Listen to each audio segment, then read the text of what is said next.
तो दोस्तों next episode में हमें वांग की बहुत ही जबरदस्त वाली फाइट दिखाई जाने वाली है, वो भी एक नहीं बल्कि बहुत सारे बंदों के साथ। तो उसी एपिसोड के हम यहाँ पर प्रीव्यू को एक्सप्लेन करने वाले हैं। तो जैसा कि अब तक के हमने एपिसोड में देखा था, वांग ने फैसला किया था कि उसको कैसे भी करके इमॉर्टल ग्रेवयार्ड में वहां जाने के बाद ही वो अपनी पावर को इंक्रीज कर सकता है, क्योंकि 19 साल के अंदर ही हेवन वाले वापस आने वाले। उसके लिए वांग को स्ट्रॉन्ग बनना पड़ेगा। साथ में बीच में रेड बटरफ्लाई का भी मैटर बढ़ चुका है, तो वो भी कभी भी उससे फाइट करने के लिए आ सकती है। उनसे लड़ने के लिए और उनसे खुद को बचाने के लिए वांग को पावरफुल बनना पड़ेगा, और पावरफुल बनने का एक ही रास्ता था इमॉर्टल ग्रेवयार्ड में जाना। तो वो इमॉर्टल ग्रेवयार्ड के अंदर आकर पहुंच चुका था, जो जगह बहुत ही ज्यादा खतरनाक मानी जाती है। जल्दी कोई वहां से बाहर नहीं निकल सकता। तो प्रीव्यू के हिसाब से वांग जैसे ही इमॉर्टल ग्रेवयार्ड के अंदर आया था, वहां पर एक बंदा पहुंच चुका था जिसके सर पे 3 पत्तों के निशान बने थे, और इसको 3 लीफ मैन कहा जाता है। उसने यहाँ पर वांग और बाकियों के ऊपर हमला करना शुरू कर दिया था ताकि वो सभी को मार डाले, क्योंकि यहाँ पर आउटसाइडर का आना बिल्कुल ही मना है। यहाँ पर इंसान आ ही नहीं सकते, क्योंकि ये पूरा इलाका उसी तरह के डीमंस वगैरह का है। तो यहाँ पर वांग और बाकियों को देखकर वो बंदा उनके ऊपर अटैक करने के लिए रेडी था, लेकिन जैसे ही वो उसके ऊपर अटैक कर पाता, सब के सब यहाँ पर रेडी हो जाते हैं ताकि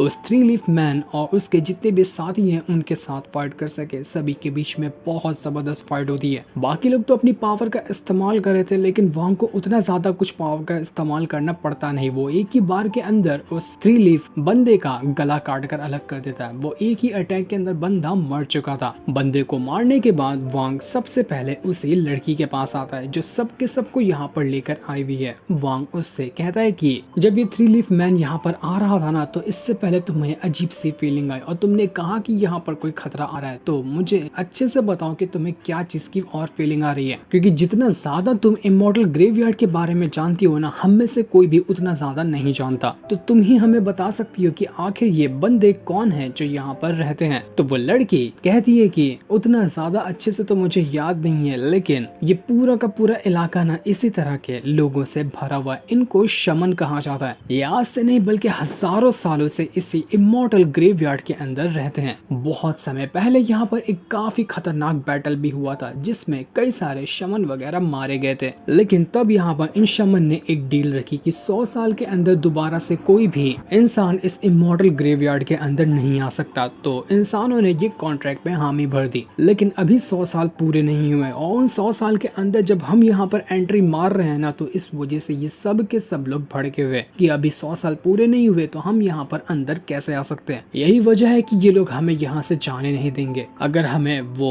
रीइंकार्नेशन फ्रूट चाहिए तो हमें इनसे लड़ना पड़ेगा। ये लोग मामूली लोग नहीं है, इनके पास डिमोनिक पावर होती है। तुम इनके ऊपर जो ये लीफ के निशान देख रहे हो ना, जो कि पत्तों के टैटू बने हुए हैं, ये लोग इसको बहुत ही पावरफुल बीस्ट वगैरह के ब्लड से निकाल कर बनाया करते हैं। ये जो पत्ते हैं इनकी कल्टीवेशन पावर को दिखाते हैं। जैसे कि ये 3 पत्तों वाला जो बंदा जिसको अभी के अभी तुमने मारा है ना, उसकी कल्टीवेशन थी नेट सेंस सोल लेवल। इसी तरह से अगर 5 पत्तों वाला बंदा तुम्हारे सामने आता है ना, तो उसकी कल्टीवेशन होगी ट्रांसफॉर्मेशन ऑफ गॉड लेवल। और अगर 6 पत्तों वाला आता है तो उसकी कल्टीवेशन होगी ट्रांसफॉर्मेशन ऑफ गॉड लेवल का लेट स्टेज। और सबसे ज्यादा पावरफुल होता है 7 पत्तों वाला बंदा, जो कि सबसे ज्यादा पावरफुल होता है। उसकी कल्टीवेशन होगी इन्फेंट ट्रांसफॉर्मेशन लेवल की, जो कि मेरे ख्याल से हो सकता है कि लेवल 4 के अंदर मिलेगा, जहां पर हमें शायद ही जाना चाहिए। वो वहीं पर रहता है। अगर उसने हमें देख लिया तो हमारा मरना बिल्कुल तय है। वो बहुत ज्यादा पावरफुल है। ये सुनकर सब के सब लोग हैरान रह चुके थे कि आखिर इतने खतरनाक लोग यहाँ पर रहते हैं, हमें तो इसके बारे में पता ही नहीं था। वो लोग बातें ही कर रहे थे कि तभी वहाँ पर हलचल होने लग जाती है, क्योंकि यहाँ पर एंट्री मार रहा था 5 पत्तों के टैटू वाला बंदा। वो अकेले नहीं बल्कि बहुत सारे लोगों के साथ आया था। उसकी पूरी टीम यहाँ पर पहुंच चुकी थी। 5 टैटू वाला बंदा मतलब कि वांग के ही लेवल का बंदा, जिसने आते साथ ही सारे के सारे लोगों के ऊपर हमला करना शुरू कर दिया था। सब के सब यहाँ पर उससे फाइट करने की कोशिश करते हैं, और यहाँ पर पूरा एक बैटल का सीन क्रिएट हो चुका था। वांग भी अपना फ्लैग निकालता है और अपने ड्रैगन्स को समन करते हुए उनके साथ फाइट करना शुरू कर देता है। इतना आसानी से तो वो उनको नहीं मार पा रहा था, क्योंकि उन लीफ वाले बंदों का लेवल भी उसके बराबर है, लेकिन वांग उनको टक्कर बहुत अच्छे से दे रहा था। उसने एक के बाद एक करते हुए कई सारे 5 पत्तों के जो टैटू वाले बंदे थे उन सभी को मार गिराया था। लेकिन यहाँ पर वांग तो उन सभी को मार रहा होता है, जो कि बहुत ही कमाल के तरीके से मारेगा। ये फाइट डिटेल में हमें एपिसोड के अंदर बताई जाएगी कि किस किस तरीके का इस्तेमाल करते हुए वांग ने सबको मारा है। यहाँ तक कि नॉवेल के हिसाब से वांग की फाइट 7 पत्तों वाले बंदे से भी होगी जो कि सबसे ज्यादा पावरफुल होगा। वो वांग की हालत भी खराब कर देगा। उसी के साथ साथ वो ओल्ड मैन जो वांग को ऑक्शन हाउस के अंदर मिला था वो भी यहाँ पर अपनी पावर की मदद से उन बंदों से फाइट कर रहा था, लेकिन एक बंदा जो कि 6 पत्तों के टैटू वाला था वो उसके ऊपर हमला कर देता है। इस वजह से एल्डर की हालत खराब हो चुकी थी। वो जो 6 पत्तों वाला बंदा था वो एल्डर को अपना एक तालिस्मान पपेट बनाना चाह रहा था ताकि आगे से वो एल्डर को अपने कंट्रोल में ले सके। जैसा कि कुछ तालिस्मान पपेट की वांग के साथ कुछ देर पहले भी फाइट हुई थी, तो उसी तरह का पपेट वो 6 पत्तों वाला बंदा एल्डर को बनाना चाह रहा था। इस वजह से एल्डर का दिमाग घूम जाता है।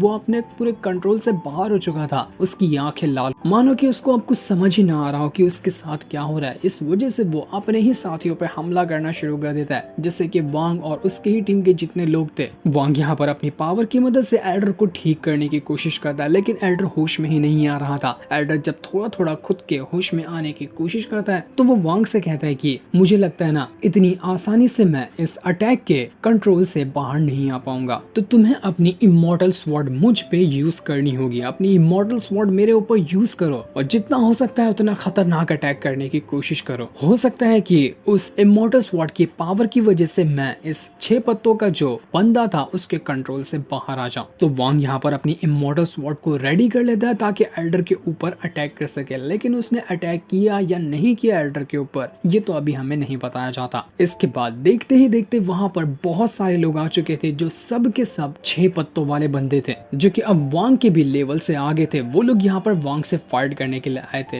ये देखकर वांग भड़क जाता है। वो पूरे गुस्से के साथ आवाज लगाते हुए कहता है कि तुम लोग यहाँ पर मुझसे फाइट करने के लिए आए हो, तुम्हें लगता है कि मैं इतनी आसानी से हार जाऊंगा? अगर तुम फाइट ही चाहते हो ना तो बेशक मैं तुम्हारी ये ख्वाहिश पूरी कर दूंगा। हर एक की ख्वाहिश पूरी की जाएगी फाइट करने की। इसके बाद वांग पूरे गुस्से के साथ वो जो इमॉर्टल स्वॉर्ड लेकर आया हुआ था उसको रेडी कर देता है ताकि एक ही अटैक के अंदर जितने भी यहाँ पर लेवल 6 के बंदे जो कि 6 पत्तों वाले हैं उन सभी को मार डाले। उन सभी का लेवल तो हाल फिलहाल ट्रांसफॉर्मेशन ऑफ गॉड लेवल के लेड स्टेज का था, लेकिन तब भी वांग उन सभी से एक साथ लड़ने के लिए रेडी था ताकि उनको उनकी औकात दिखा सके। वो सारे बंदे भी यहाँ पर अपनी अपनी पावर को एक्टिवेट करके वांग से लड़ने के लिए रेडी हो चुके थे। एक तरफ वांग अकेला तो दूसरी तरफ पूरे बंदों की एक आर्मी थी जो सब बहुत ज्यादा पावरफुल थे और वो वांग की जान लेने के लिए रेडी थे। वांग अपना फॉर्मेशन एक्टिवेट करता है और कई सारी मल्टीपल स्वॉर्ड को बाहर निकालते हुए अकेला वहां पर खड़ा हो चुका था, बिल्कुल वन मैन आर्मी की तरह। और वो वन मैन आर्मी बनकर सब के सब बंदों को मारेगा भी। जो फाइट बहुत ही ज्यादा कमाल की होने वाली है, लेकिन ये फाइट प्रीव्यू में नहीं दिखाई गई। ये फाइट हमें बिल्कुल बढ़िया तरीके से आने वाले संडे के एपिसोड में दिखाई जाएगी। उसके लिए हमें एक हफ्ते का इंतजार करना पड़ेगा, जिस सीन के साथ ये प्रीव्यू एपिसोड यहीं पर एंड हो जाता है। Thanks for watching.